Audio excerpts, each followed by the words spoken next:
Hi guys, thanks for tuning into the channel today. So we're out on a nice afternoon run. It's extremely windy today, as you can see by the trees. And I just thought I'd take the Honda GB350 out for a bit of a burst. So I would say today it'd be around the low 20s. But the thing I don't really like is this idea of driving out around here on a light bike under winter conditions with the chance of getting blown around on the road a bit. So I suppose if you keep your speed down, that'll be, to more of an advantage there. So we're going to swing out around these back roads, and I'll tell you what happened over the last few days, and more importantly, while we're on the subject, I hope everyone had a really great Christmas. Santa was good to you, and we can head on towards the new year and hopefully a really good 2025. So this is going to be a varied sort of motor blog, you could say, and I'll go through a few different items on today's run. And first off, the big news is I cashed the Super Cub. So the Super Cub's gone. I went out and took it out on a couple of roads, like locally, rode it around. I think I put 350 kilometres on it and sort of come to the conclusion that, what was the first bike, dream bike I had 55 years ago, to relive the past, my thoughts were wasn't as good as what one would expect. So in other words, the bike was not a bad looking bike, presented well, a bit down on power, and when it came to the crunch, I just couldn't hack it with a 10 horsepower bike. Now, I can handle a 20 horsepower bike okay, but the 10 side is not for me. So that bit aside, we decided after that I spoke to the wife and I said, I think I've got to get it going and move it out. So that took, I don't know, maybe a little over a day, and it was gone and everyone was happy, including me. So it reminded me of the days when I really wanted to buy an XY GD Falcon, and that was back in the 90s, and I finally bought a GD Falcon, and once I got one, I really didn't want it. After that, it just rode like an old car. So that was, I just thought I'd let that car pass. So, the dream in those days was there, but once I got it, when reality set in, it just wasn't for me. So, like I said, I give the Super Cub a fair run. I did 350 kilometres. When I bought it, it only had done 330, and I did 350, so sold it with 680 on it. And the crunch came one day when I was out there, and I rode it out on a fairly long run, and then rode it on a dirt road. And to be honest, on the dirt road, it was absolutely shocking. So it was probably the worst bike I've ever had on a dirt road. And I've had a few bikes on dirt roads. So, its forte, you could say, was just riding it around town where it was perfect. But I don't ride around town, so it was really not much good to me. So that was the downfall of the Super Cub. It was short and sweet. 2 hours. 2 weeks, I think, I sat in the yard for, and must admit I had to do a lot of work to tidy it up too. But overall, I come out of it all right. So and the bloke's pretty happy, and I think he got not a bad deal. So it was just time for me to call it quits. So that's the Super Cub out of the way, and I have to decide, you know, what direction I'm going to go now. So we're talking now, we'll swing on to this GB350. GB350, not a bad bike, like it's okay. We're going to run around this way, do a couple of back roads and then swing on the dirt and run along that. Pretty good bike, but here in Australia they come in two really shitty colours. One's the blue, which I've got, or matte blue, and then the other colour after that is matte black. I don't know, I've seen the matte black, I don't like it that much. I definitely don't really go much on this matte blue.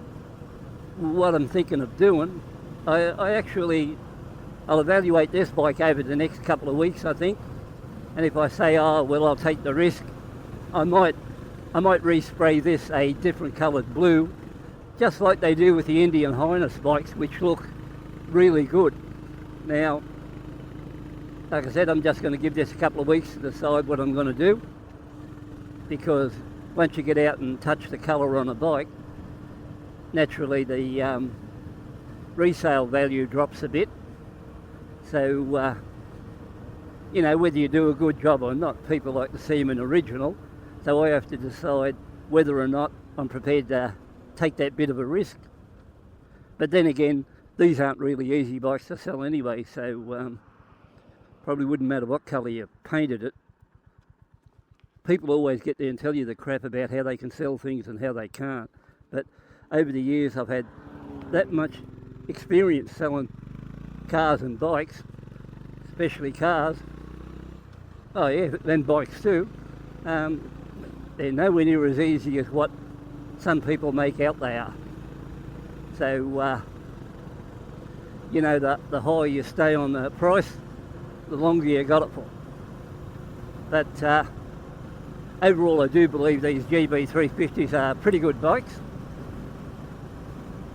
They run as good as a classic 350, and in some cases I think they do a classic. In fact, in some cases I think they do a better job than the classic 350. So, you know, I wouldn't class them as a heap of crap. They just don't look as good as a classic 350. Now anyway, just before I sold the Super Cub, here's another one. I was out the back there looking at the bikes. Now at that stage, there's 6 of them lined up there. They're all virtually new models I've got from, or they were from, at that stage, well, 2019 up to this year. And as it is now, there's 5 bikes there, and they're 22 up to 24, so they're not old bikes. So I'm there looking at it, and the wife comes out and looking at me, and she says, "What's wrong with you?"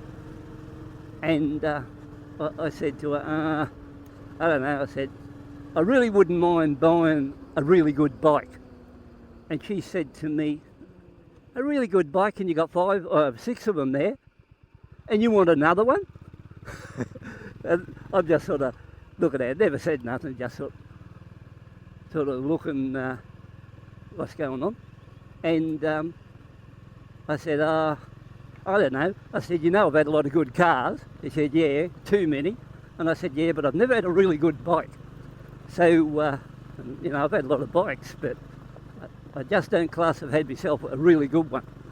Anyway, she's there, said, "Well, what did you have in mind?" So I took her over to bike sales and showed her this bike, which sort of appealed to me. And the bike in question, I don't know how to pronounce it, but it was a Ducati, and I think it was called diavel or something like that. And it was called a V4. So I was looking at that one there. It's a bit pricey, but you know, I'm not worried about price, I'm just telling you about the bike. So I was looking at it, and then I went and read a few things on it, like prior to even talking to the wife, showing her over there. And then I found that it's got a V4 motor that if you keep it under 4,000 revs, that it runs on 2 cylinders, and if you give it to it over that, it runs on 4 cylinders. So that was all right. I went in it and then read a few reviews on it, and they said it's a cruiser, so, and it's more like upright, like what I'm used to riding. And it put out 168 horsepower and went from 0 to 102.9. So I was thinking, and the red one looked really good too. And I said to the wife, I wouldn't mind one of those. And she sort of looked at me, and I was expecting her to say, yeah, why don't you get one? But her reply was to me, why don't you wake up to yourself? So, and I said, well, what do you mean? And she said, well, you're not 30, are you? You're a long way, it's been a long time since you were 30. I thought, shit, insults already. So, you know, I thought it over, you know, afterwards, just laughing about it. But, well, she was laughing about it. I wasn't really laughing that much. I mean, as a rule, I've got a fairly good sense of humour, but there are times when I'm not laughing at all. Like, I was always known as a bit of a clown, and, you know, if anybody was down on their, not luck, but down on their self-esteem, they'd come and talk to me and get a bit of a laugh and a joke and kick them back into gear. But, you know, I wouldn't say, like, after she said that I was laughing about it. But, you know, I was thinking afterwards, facing reality, yeah, 70 odd, I probably would look a bit of an idiot riding that around. And then I was thinking, you know, what I was thinking, I didn't mind it. That's what I bloody was thinking.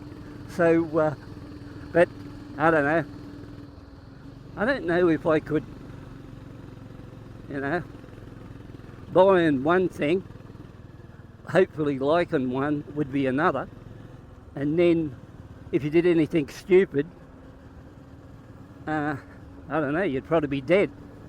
So then I was thinking back, the last time I got caught for speeding was on one of those one of the Suzuki GT750s back in 73, and like 50 years ago.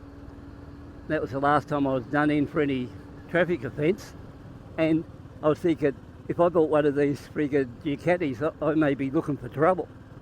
So, you know, I don't know what the Suzuki was then, but I suppose it would have been 60 horsepower. But, you know, I often hear people talk about, you know, they got bikes at 100-something horsepower and how fast and that they are to ride. Well, I don't really ride fast anyway, but that doesn't mean you couldn't buy one.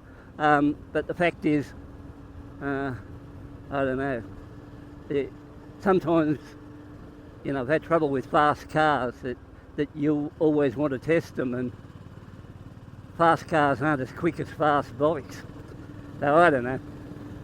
I'll probably have to forget that idea, but geez, if I would have been 40, I would have had one of them bastards for sure, because, like I said, the more I read about it, and the test riders, and that bloke in America who rides one to work, doing reviews on bikes and stuff like that, he was that interested in what he said about it and how well it rides and how quick it is, and got a quick shifter and every bloody thing else. I could just see ride with Wiro on a Ducati.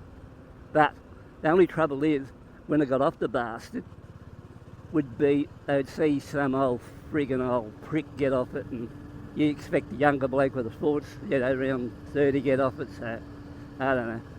I in all honesty, I'd probably be looking for trouble. But just the same, the appeal was there. But I tell you what, if you got nothing better to do, look up the reviews on that Ducati V4. I don't know, like Devil or some bloody thing it's called. But they are really one friggin' mean bike. So I couldn't think, you know, so as it is now, I don't know, sometime in 25 early I'll buy another bike, I think. I've given up. You can forget about the street or the other one. I've been watching reviews on that and other things, and you know, they're coming in with bad vibration, bloody at 95 kilometres an hour, the sweet spot I ride. So in that one, and then there's people getting rid of them after 6 months because they're having warranty or repair issues. So that's out of the way. I thought about the Gorilla 450 Enfield. That bloody thing's a vibrator too, so it's no good to me. The Himalayan 450 is a vibrator, no good either. So we can, oh, look at the kangaroos over there in the paddock. About 4 of them. Yeah, so it's no good either. What else did I look at? The closest thing I've seen anything decent at the moment has got good reviews is that bloody cfmoto 450 MT. So that's been the most positive bike I've ever reviewed, or not reviewed, watched any reviews on in the last few years.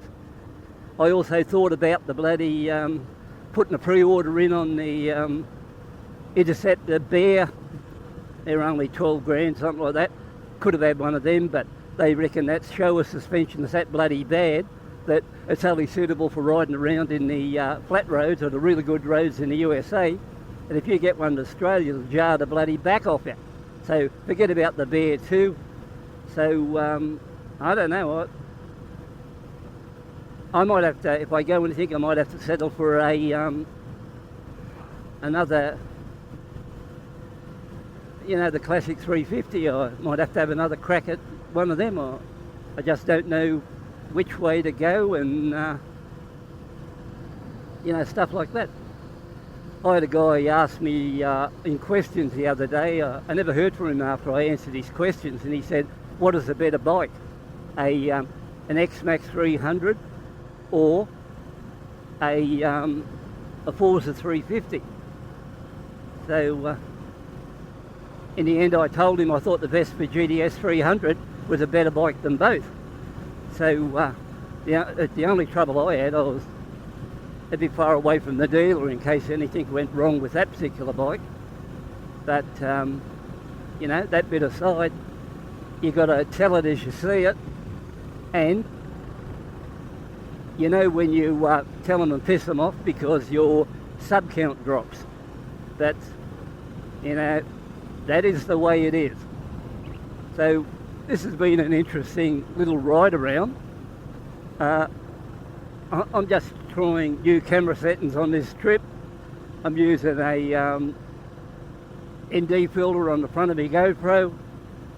I've got a different settings up there with the audio, or should I say mic, inside the helmet there. So, you know, I'm trying all different things to see if I can bring up a I wouldn't mind doing, like this has been a fairly lengthy talk, I wouldn't mind doing a sort of a ride and talk sort of thing where I can actually get you guys to stay there longer than 3 minutes. So all I seem to attract on this channel is the 3-minute merchants. So I don't know, the 3 minutes could be, you guys are either quick finishers or that's about it for me, 3 minutes. I don't know, one way or the other. So I'll tell you what, but back to this GB350 I'm riding, regardless of what you think about it, it's probably a better bike than the classic 350 Reborn. So regardless of what you think, and I've got both, it is really a pretty good bike, except it just hasn't got the eye appeal. Where a classic 350 does it, it's outright looks. But this one here, it's such an easy bike to ride. About equal on vibration to a classic 350, which is not much at all. But taking into account too, this is not totally stock. I'm running it with off-road tyres, and I'm also running it with a 13-tooth front sprocket. So if you take that into account, you know, like for what it does, this is a fairly steep hill I'm going up now, and that's pulling it up in 4th gear. Got the old gear indicator there. So, you know, overall, pretty good bike. But like I said, if I could get this idea where I could go out some of the places, do a bit of a talk on the way, and show you a bit of things around here, that may be a bit better way to do it. And in fact, I was only thinking the other day, I probably regret a little bit getting rid of that Vespa GTS because it was such a good bike, you know, for what it is. people look at Vespas and think, ah, they got small wheels and they won't handle and they're dangerous. But sure, if you buy the old one, yeah, but I don't buy the old ones, I buy the new ones. And the new ones has got the upgraded suspension, and the bloody thing ran along better than the X-Max over bumps, and easily better than the Forza. Cruised on at 100, no trouble whatsoever. Ran the bumps with no trouble whatsoever. Comfortable seat, and you know, everything you sort of wanted in a scooter. Good power, and you know, everything you want, except it was a little bit 6.5 litre fuel tank was a bit pathetic, and it used to get a little bit hot under the seat where you stored all your goodies. But you know, that bit aside, well, you know, sometimes you can't win them all, and you know, I would never rule out me not getting another one.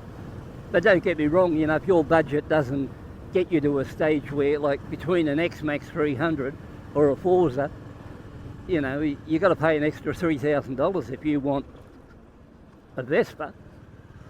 So, but I'm just saying, if money's not a problem, definitely buy the Vespa. Really a lot better bike. So, resale value is a lot better too. So, you know, if you look at things like that, there's always a big following for Vespas compared to some of the other bikes, because, you know, but people just like to be seen on Italian scooters. So, well, that's what I think anyway. I never had any trouble getting rid of mine, and it went pretty quick. So, listen to this. I don't know, you probably might not hear it in the video, but this GB350 is really banging as we go up this hill here. Not a bad pull on this hill too. Just in third gear, and you know, it's really a nice bike to ride regardless. So overall, we've had that bit of a run. You know what's up to date at the moment, what's happening, what's not. So, you know, I suppose in reality, my chances of getting a well, what would you say, Ducati, aren't really good. And I'm talking about not a case of not being able to buy it, not, you know, the problems that's going to go with it if I went into that line and bought it. That's the problems, not buying it. It's the problems that it could come with it. So, I don't know. As it is now, when I ride these things around, I know I can't get into trouble, or if I do get into trouble, I've got a little bit of time to think about it. But if I got onto something where the brain wasn't quick enough to run with the bike, shit, I don't think I'll be making many more clips. So that'd be the best way to look at that one. You know, I don't mind making clips, or I wouldn't go out and do it. Now, some days I don't, but on average I don't mind making them. But anyway, thanks for tuning in, taking a look. That's about it on this one. Like I said, I'm just checking audio, new camera settings, and we'll see how this goes. And I'll catch up with you in the future.